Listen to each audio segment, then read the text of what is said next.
Ganapati Bappa Moria. আজকে 27শে August 2025। আজকে রয়েছে গণেশ চতুর্থী। আজকে গণেশ পুজো ছিল, তো সেটারই ভিডিও নিয়ে আমি এখন এসেছি তোমাদের কাছে। তো এই ভিডিওতে আমি আমার প্রথমে দেখাচ্ছি আমার বাড়িতে আমি পুজো করেছি গণেশজির। তো সেই গণেশজিকে প্রসাদ হিসাবে লাড্ডু, মোদক এইসব দিয়েছিলাম। তো বাড়িতে পুজো টুজো করার পর আমি চলে গেছিলাম আমাদের বাড়ির কাছেই একটা গণেশ ঠাকুরের মন্দির আছে। তো আমি চলে গেছিলাম ওখানে গণেশ পুজো দিতে। প্রত্যেক বছরে অফিসে হয় পুজো, তো আমি অফিসে পুজো দিয়ে দিই, কিন্তু এবছরে আমাদের অফিসে যেকালে পুজো হচ্ছে না, তো ওই জন্য আমি সকালবেলা ঘরে পুজো করার পর চলে গেছিলাম আমাদের বাড়ির কাছেই এক গণেশজির মন্দির আছে সেখানে। তো সেটারই ভিডিও। তো তোমরা কেউ স্কিপ করো না, তোমাদের ভিডিওটা ভালো লাগবে আমি জানি। আর তোমরা অবশ্যই ভিডিওটা পুরোটা দেখো, ভালো লাগলে লাইক করো, কমেন্ট করো, শেয়ার করো। আর যারা নতুন দেখছো তারা অবশ্যই আমার চ্যানেলটাকে সাবস্ক্রাইব করতে ভুলো না। আমার ভিডিও আশা করি তোমাদের সবারই ভালো লাগছে। আমি টুকটুক করে অল্প অল্প করে ভিডিও দেওয়ার চেষ্টা করছি। প্লিজ প্লিজ প্লিজ তোমরা অবশ্যই আমাকে সাপোর্ট করো, কেমন? তো আগে তোমরা দেখো, তারপরে বলছি। এবার দেখতে পাচ্ছ এটা হচ্ছে গণেশজির মন্দিরে আমি এসেছি। তখন অনেকেই পুজো দিয়ে গেছে, কিন্তু লোক সেরকম ছিল না, অল্পই লোকজন ছিল। তো আমি চলে গেছিলাম, আমি আগের দিনকেই খোঁজ নিয়ে এসেছিলাম যে 10টার মধ্যে ঠাকুরমশাই আসবে। তো আমি 10:45 নাগাদ করে চলে গেছিলাম মন্দিরে। তো গিয়ে দেখি ঠাকুরমশাই আসেননি, আর আমি বসেছিলাম। তো আমার সাথে ওখানে আরও 2-4জন বউরা বসেছিল পুজো দেবে বলে। তো এখানে সবাই এই ঠাকুরমশাই এসে গেছে। তো ঠাকুরমশাই এসে যেতে অনেক অপেক্ষার পর ঠাকুরমশাই এলেন। তো ঠাকুরমশাই এবার গোছগাছ করছেন। গণেশ ঠাকুরকে খুব সুন্দর করে সাজানো হবে, তোমরা দেখতে পাবে এখন। তো এখন ঘর সাজানো হচ্ছে। তোমরা তাহলে আগে দেখতে থাকো, কেমন?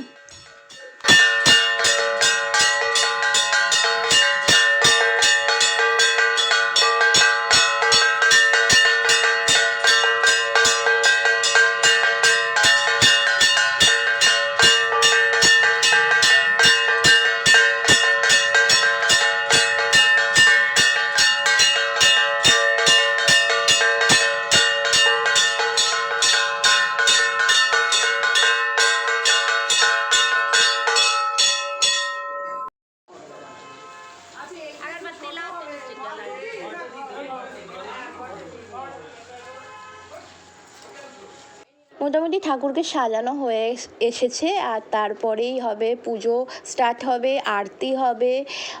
আমি অঞ্জলি দিলাম। তো পরপর তোমরা দেখতে থাকো, কেমন?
ভিডিওটা একদম ছোট্ট ছিল, আশা করি তোমাদের ভালো লেগেছে। ভালো লাগলে অবশ্যই কিন্তু কমেন্ট করে জানিও, আর অবশ্যই কমেন্টে জয় গণেশ লিখো। ঠিক আছে, চলো টাটা।